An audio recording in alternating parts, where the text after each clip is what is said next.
Usulan Komisi Pemilihan Umum memajukan waktu pendaftaran calon presiden dan calon wakil presiden ditanggapi sejumlah partai. Perubahan jadwal itu yang awalnya 19 Oktober hingga 25 November diubah menjadi 10 sampai 16 Oktober. Ketua KPU Hashim Asyhari menjelaskan alasan mengapa pihaknya memajukan masa pendaftaran.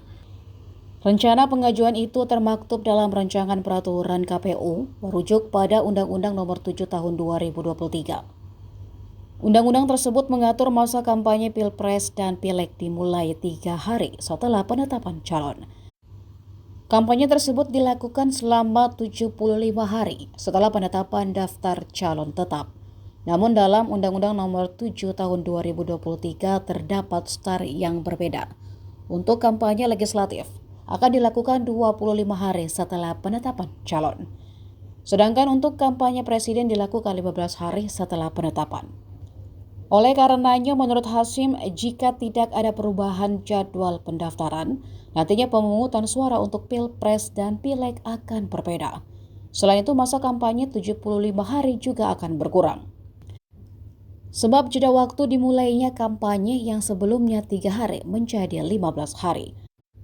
Mengingat aturan yang lama, penetapan daftar calon tetap dilakukan pada 25 November 2023. Kemudian waktu dimulainya kampanye juga akan berbeda berdasarkan Undang-Undang Pemilu terbaru hasil revisi.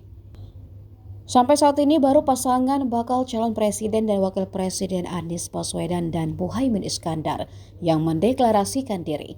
Sementara bakal calon dari Gerindra dan PDIP, Prabowo Subianto dan Ganjar Pranowo belum juga memunculkan riak-riak akan sosok pasangannya.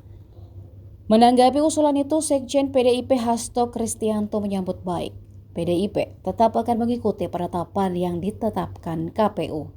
Begitu pula Gerindra. Wakil Ketua Umum DPP Partai Gerindra Habibur Rahman mengatakan tidak mempermasalahkan hal tersebut.